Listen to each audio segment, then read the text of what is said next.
and welcome to Foodchain. Today we are coming to you all the way from Tel Aviv in Israel. We all know that Israel is one of the countries with the biggest budgets for technology, and they're doing so great or so many things in the agricultural space. So today we are looking at technology in the sector. We're looking at AI. We're looking at our Agric startups that are doing so well in Israel, and hopefully will extend to Ghana and Africa in the whole. Stay with me. In the food industry has huge price spikes on a regular basis due to avian flu, salmonella outbreaks. And so there's a big price reason, there's a big food security reason, and then we actually took a step back, and I think this is very kind of Israeli in terms of innovation. We asked the question, is the egg really the best solution, right? We kind of didn't take that assumption for granted, and so we had expertise from our two co-founders and Fresh Start from the food industry to kind of combine and start asking these questions. Is there a better egg, and can we produce it in a way that doesn't require or is not affected by the fluctuations in price that come from avian flu outbreaks or salmonella outbreaks? And so that's how we got started about 2 years ago. Today we are scaling up our work. So precision fermentation is a process of scale up. We started in just 250 milliliter beakers, and today we're operating on an 80 liter fermenter, but we want to get to 100,000 liters eventually. So we're producing sample amounts today in order to do our first collaborations with the food industry. Right. In Ghana, we eat a lot of eggs. So poultry farming is like a huge deal. Although we are not large capacity because we are a developing country. From your perspective, how do you think this incorporated in Ghana's system would be like? So what Augmented can help Ghana's egg industry, but really any egg industry in general, do is to become more resilient, right? Nobody can control when an avian flu outbreak is going to occur, when a salmonella outbreak is going to occur. And so having something that is a much more controlled process where you can have really robust cleaning procedures in place and food safety procedures in place, like with our process, you can, even if it's not a full replacement to your egg industry, you can at least mitigate the effects of outbreaks like that. So that's a huge issue for food manufacturers. But otherwise, I think this should spark a conversation, right? What do we want out of our food? Is there something wrong with the egg and other ingredients that we should ask ourselves, is there a better solution for it? It could be nutritional, it could be food safety, it could be price, it could be functionality. And so I think that we're an example of how you can kind of question the foundations of our food industry and begin to rethink, is there a better way? Is there something that can mitigate some of the negative effects of the way that our food is currently produced? Right. What has been the success rate here in Israel? So we're today focused on the North American market. And even beyond that, I would say we're not commercially ready. Precision fermentation is a technology that takes time to scale up. There's also, for very good reasons, a regulatory process. So we need to show the food regulators that this is safe for consumption, which we believe it is. It's something, we're producing a protein that's been consumed already by humans. The host organism that we use to produce it is also familiar and approved by the food system. So we haven't just gone through that process yet. So it'll take us, hopefully in 2026, we'll be commercial with our product. Right. How has the war affected your build-up? Yeah, so we're a Kiryat Shmona based company, which is the northernmost city in Israel, right near the border with Lebanon. So we, closed our lab on October 5th. We left experiments out on the bench tops, expecting to return the following week. and never did, of course, because a war broke out, and right away Hezbollah in Lebanon began firing rockets and missiles at Kiryat Shmona. So it was no longer safe. We had 40% of our team get called up to do their reserve duty in the military. Another 40% of our team were displaced from their homes in northern Israel. So right away we kind of shut down our operations for about 2 weeks. We focused on our people, making sure everybody was safe, had a place to go. That was our primary concern. After that, we made contingency plans. We moved our labs in order to restart our operations. We kept our commitments to different food manufacturers around the world, where we had set up different demonstrations together. We made sure not to miss those opportunities, and we wanted to build confidence that even despite the challenges we're facing, we still have the ability to deliver and a desire and motivation to deliver. Beyond that, budget challenges, equipment challenges that come when you move laboratories. But very fortunately, we've succeeded to raise an additional 15 months of funding since the war began. So that's a credit to our team's resilience, what we've accomplished. Even during the war, we've continued to roll out new products, do demonstrations and collaborations with food manufacturers. So we're very proud of all that we've achieved and continue to do despite the difficult circumstances. So Bontia is developing the next generation of natural preservative. We are going to replace all the artificial preservatives today that you can find in food and beverages. And on top of that, we're going to provide the industry of natural food and healthy food tools to ensure shelf life and food safety.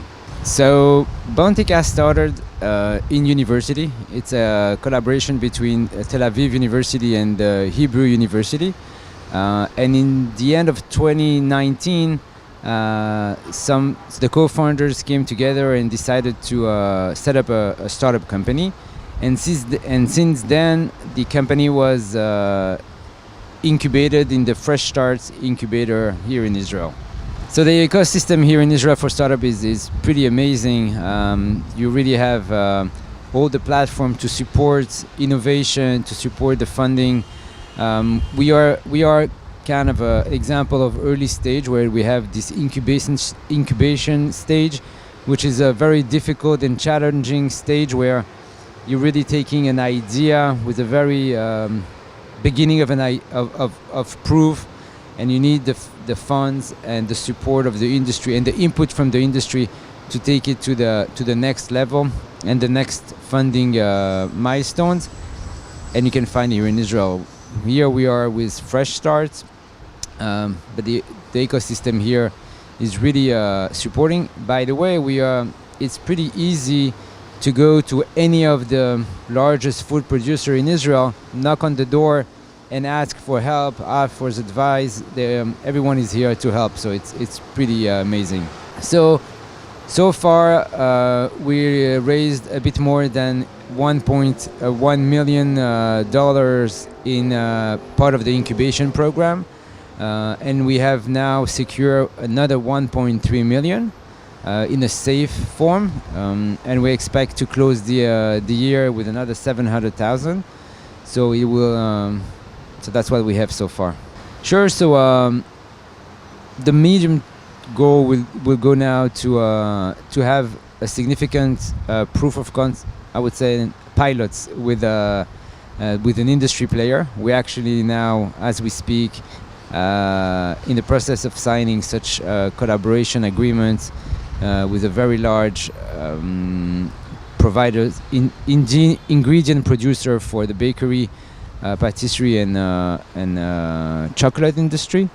So that would be one of the medium-term milestones. So one with them, and we're looking for another two by the medium term. So within the next quarter or two, and the long term would definitely to increase this type of collaboration, but also on the side of the production. Improve our production processes and techno-economics numbers, and of course continue to raise funds to support the company. The main focus now is one is processed food, is foods and I would say beverages, and also type of salad, fresh salads, that you can buy in the supermarkets. I would say, and the last one, sorry, was also all the bakery industry, which is a very big segment, and the last one is all the alternative proteins available today that lack or have issues with preservative. So that would be the industry we're looking at right now. Do you plan on looking at fresh produce? Yeah, 100%. This is definitely something we're looking for. By the way, this is the connection with me and Bontia. I was the CEO of a previous company in the field of developing technology for the fresh produce, and I was looking to add capabilities to this industry from Bontia, and I decided actually to join. But this is definitely something we have on our pipeline. Yes, Africa is a very interesting market, especially for food preservation. Africa in general has issues with, like Africa and other countries, with cold chain management, and therefore our product could definitely be a kick to help, maintain the cold chain process and ensure the safety and the quality of the food in countries like Africa. It's definitely something we'll have. The fruits and vegetables industry is something I believe we will start looking within 12 to 18 months. And Ghana would definitely be, if there's someone in Ghana that would like to do some collaboration, we'll be very happy and open to it. So it had an impact. We had some people, team members that were displaced, which had an impact. The company was displaced. We're moving now to a new location it will be the third move in 9 months.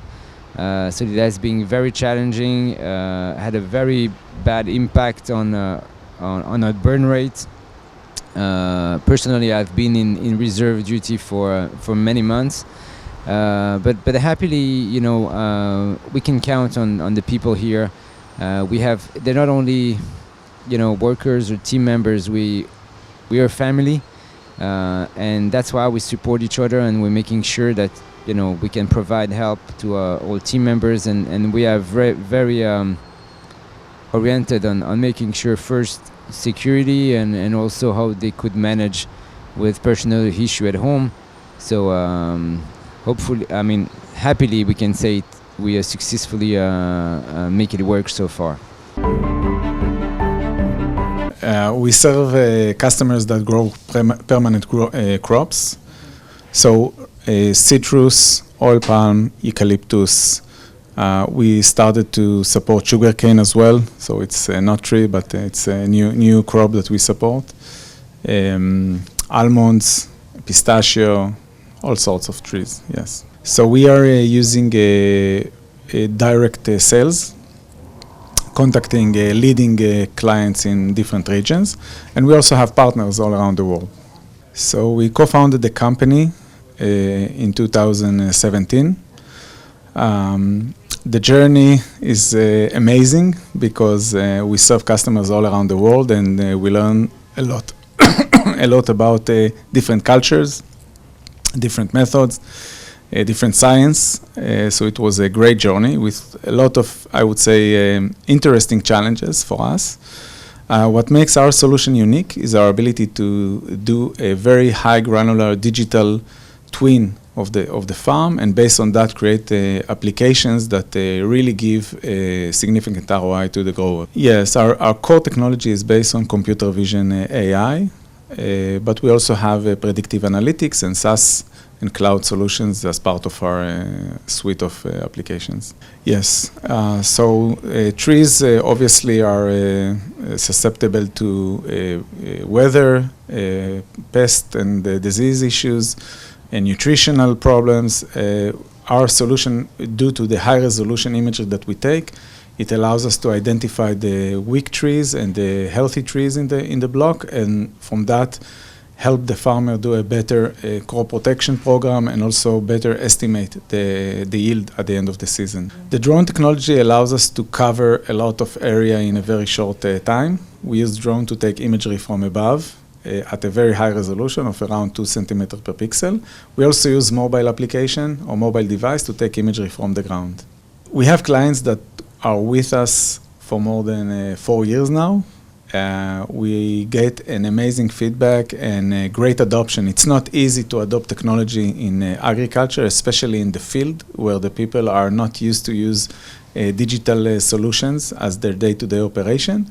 And we are very proud today to have a lot of users using our solution in the field and at the office constantly. Our goal is to provide a platform that is transparent, allows a person to see the entire situation from within the office, to understand what is going on, and then to apply action to solve problems that are in the reports.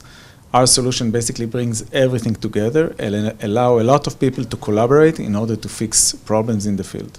Last year, we developed a way to estimate above ground biomass. We are the first one to provide a wall-to-wall high-resolution coverage of forest, afforestation project.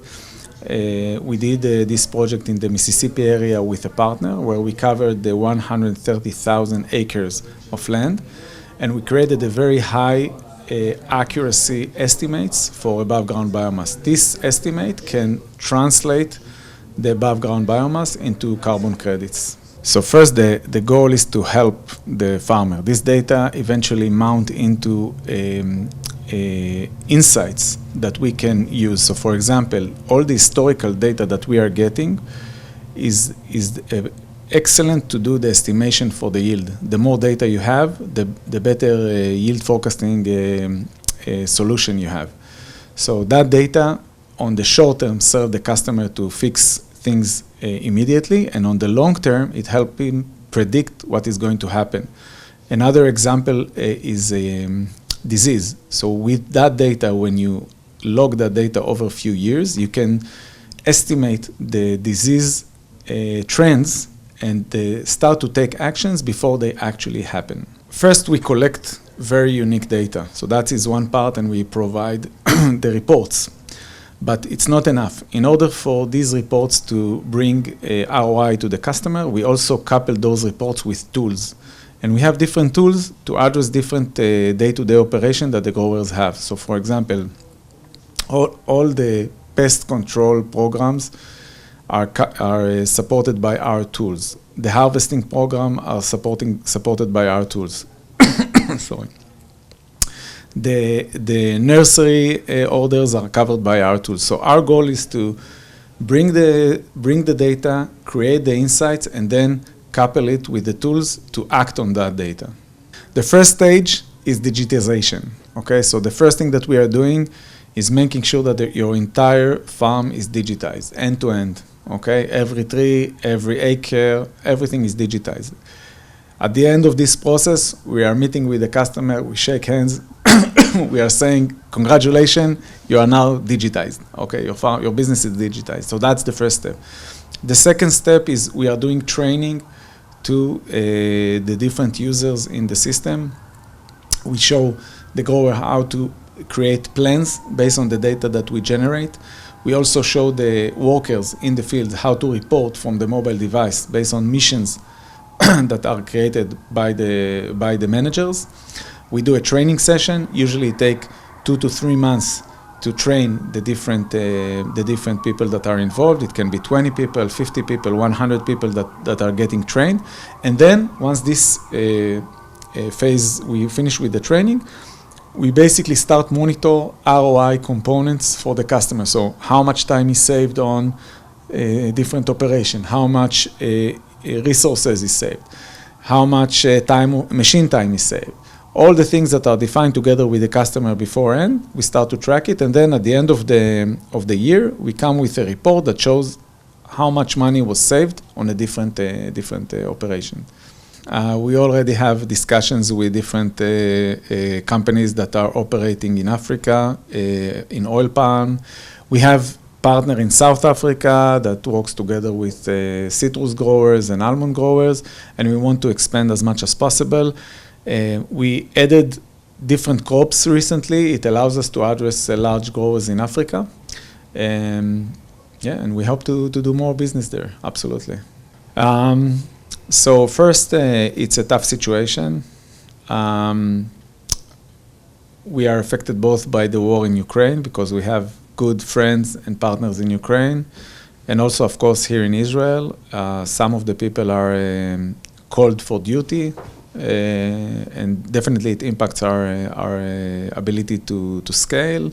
But we are quite resilient and we know how to adapt, and we managed to basically overcome the big challenge at the beginning of October.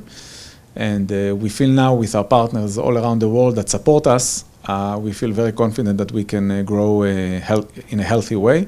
And I must say that 9 out of 10, when we meet a customer, a grower, we hop on the call, he look at us and say, guys, we are with you. Halo is an AI chip maker. So what we do is we build small and very power efficient processors that do AI at the edge. So if you look at the area of agriculture, that could be something that runs on an excavator, on a tractor, or any machine that is portable. 2017, we started the company in 2017. We saw the revolution that AI is going to bring worldwide. It was clear for us that it will also mean a revolution for the chips that are running this AI. And we thought there's a good opportunity to build something that can really revolutionize the chip industry. So it's a long journey. Chip design takes a long time. Software that's running on chips take another long time, and then having customers adopting it. But now we are pretty widely adopted. We have about 300 companies developing products based on our chips. And it's really exciting to see all the different applications that are utilizing AI to make their products better. We are a chip company. We're not agricultural experts, but big part of my job is understanding what my customers are doing, and it's also an interesting part. So regarding agriculture, I think we can divide it into multiple topics. One topic that is popular, and you can see a partnership we have with the Blue White Robotics, which are an Israeli company, is to automate tasks that are related to moving agricultural equipment around. So it's kind of autonomous driving, but for agriculture. And I think it's actually more advanced in agriculture than it is in our passenger cars. Much more practical and much better, I think, ROI. So this is one area in which AI is being utilized in agriculture. Another area is for the payload. And that means not only moving around, but also making the machines that we have today better at what they're doing. For instance, something that picks apples, something that decides whether it wants to spray weeds or not. So these are all tasks that are happening. Some are more challenging than that. Like, for instance, I have not seen yet an apple picking machine that can outperform a human. I mean, not for a reasonable cost, but I'm sure it will come. The other things are happening. The third area where we see adoption in agriculture is certainly in areas of safety.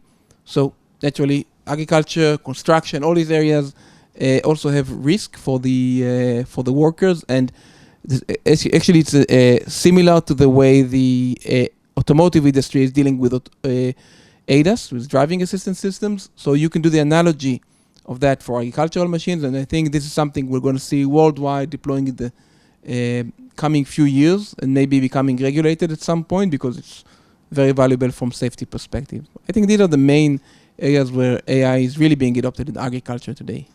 Okay, so our biggest sectors are first the automotive industry, which again you can think of agriculture as an extension of that segment, and the other is the area of security and surveillance cameras that are being used for smart cities, smart homes, transportation management, physical security, and so on. Fintech, for us, we focus on edge applications, so our chips are best fit for areas which are power constrained, connectivity constrained, and of course things that are affordable, that can go at scale. And in that sense, I think fintech is not exactly, fintech is always something about making even more money. And in that sense, less relevant for edge devices. But I would say adjacent field where we see lots of interest is industrial automation, which has sometimes parallels to agriculture, sometimes not, but automating production lines, quality control, and of course, employee safety. Okay, so we are always thinking about the long term. Chip companies are long-term partners of their customers. If I put a chip in let's say a tractor, this tractor is going to be in production for 10, 15 years. So what we strive to be is the long-term partners of our company, our customers, which are the system companies building the either manufacturing machines, the cars, the excavators, the medical devices, and being established as the leading edge AI chip provider. Okay, so within the agricultural world, definitely much of the innovation that we see is being driven by smaller companies, which build sometimes aftermarket products on top of the big company's product for agriculture. Because when you want to implement these innovations in AI, you need lots of software, you need very innovative product definitions. So we very much enjoy working closely with these companies, sometimes directly, sometimes together with a big OEM that utilizes technologies from both companies. What we try to do is bring the angle of AI and how to get AI is a very complicated technology. So trying to help our partners, whether startups or big and established companies, find the best path to implement AI at the edge quickly, efficiently, reliably, and in a productive manner. From planning perspective, everybody's going there. Agriculture is not a fast-moving industry, and I think it's quite understandable. I do think that within this decade, we're going to see a very high attach rate of AI to agricultural machines. We had at the beginning many employees that were drafted for reserve duty. Of course, we supported them. Luckily, no one was personally affected in the company, but of course, from mental perspective, we were trying to do our best to support our employees. We were very proud in continuously delivering products to our customer and not stopping the pace of innovation. And I think things are getting better now. So in that sense, I hope they will continue this way. In many various ways. I gave earlier an example of a robot, for instance, in the Gaza envelope where there is now a war. There is an amazing startup that developed a robot that is picking up the tomatoes. This is a very labor-intensive work, which can be replaced by a robot.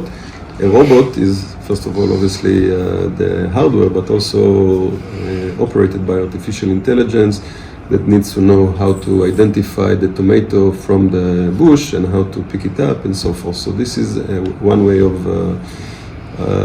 implementing AI in agriculture. Another way is by researching databases. So you can take large amounts of data of soil, of weather, of crops, and so forth, and you can let artificial intelligence research all these amounts of data and bring up insights on what crop to grow where, in which time of the year, how much water, how much fertilizers, and so forth.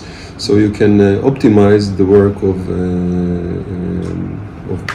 raise the crops. My name is Emma Davis, and thank you for watching Foodchain, all the way coming from Tel Aviv in Israel. See you same time next week.